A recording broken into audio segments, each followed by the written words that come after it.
it often happens that there might be some fishes left over or maybe prawns left over. So I created this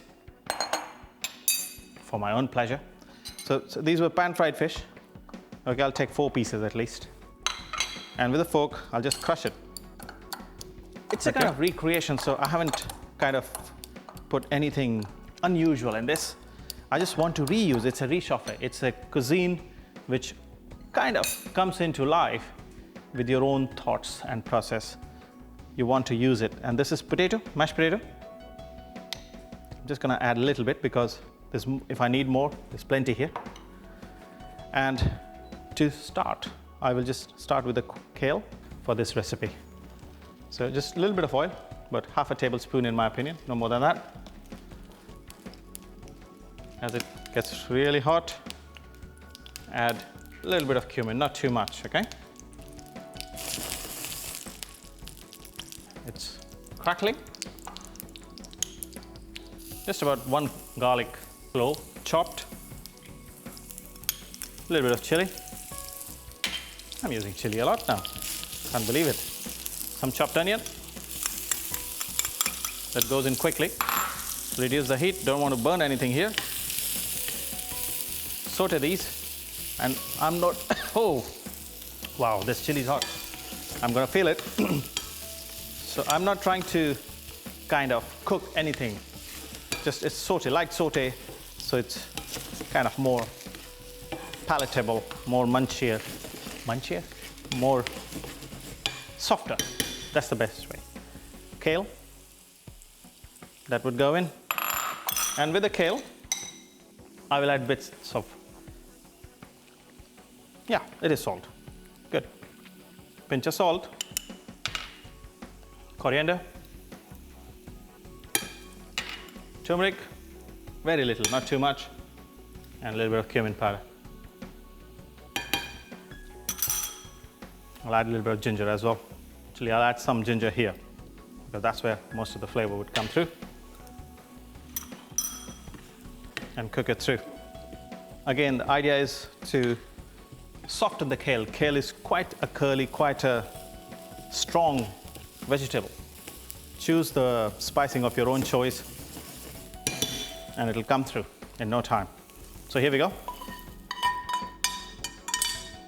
That gets mixed here. Let me clear up a bit so that I can show you what I'm doing with this. And I'm going to mix it all together.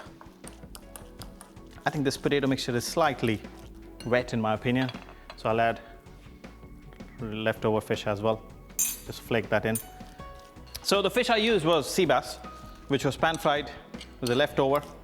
Obviously, I made it leftover for you. I've kept a bowl here. And if the mixture gets a little wet, yeah, the trick is you can add a little bit of corn flour, which I did. Or you could always use, in my opinion, breadcrumbs to make the mixtures stay properly. Now, it doesn't have to be perfect shapes, okay? So you can just make any shape. You can actually cook this like a rosti as well. Put it in the whole pan, cook it in one go, flip it over, and it's all done. Okay, so I got a little corn flour here, which I'll bring it in front of you so that you can see what I'm doing. And I'm going to dust it lightly.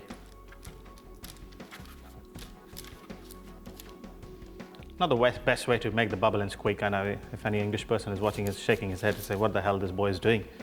But you have to rescue your food. This is réchauffé. That's what I'm trying to do. There you go. Drop the heat a bit.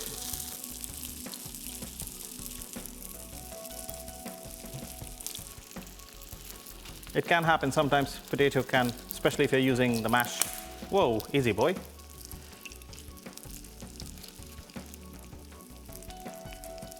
There we go. It's a very rustic mash, that's all it is. So I'm just going to fry 2 pieces only. And it colors fairly quickly. I just want to make sure that it's totally firm on one side before I flip it over. Come on. Good one.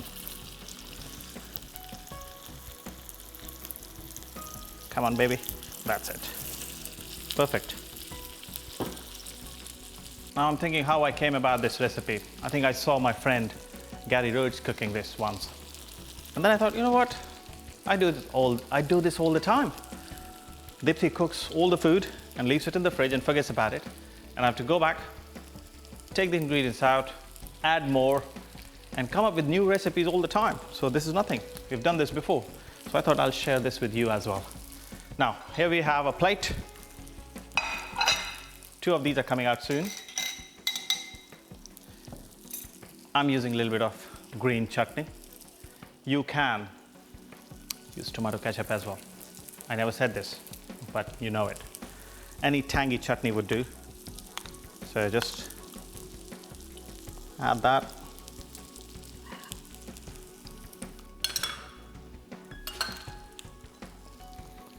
Right, this is done. Stop the heat. Straight into the plate. You could use, look at that. This is what I like about it. Nice, crispy surface. Beautiful. Fantastic. There we go. And that's it, it's all done. And I got some cress, which I can always put it here, at the edge of it. So that's my seafood bubble and squeak. And this is how I made it. So I started with some pre-cooked sea bass, which was pan-fried and left out. I crushed it or flaked it with a fork, added 1 tablespoon of mashed potatoes, and on a separate pan, I started with about a tablespoon or half a tablespoon of oil, sauteed cumin seeds, garlic, and then added some chopped onions and also kale. And I seasoned it with the spices, like coriander powder, a little bit of turmeric, cumin powder, and I added some ginger into the mixture and brought this cooked kale into the seafood or fish and potato mixture, mixed it together, made it into patties, added a little bit of corn flour and pan-fried it, served it with a green chutney and some cress. And here we go. It's ready, my seafood or fish bubble and squeak.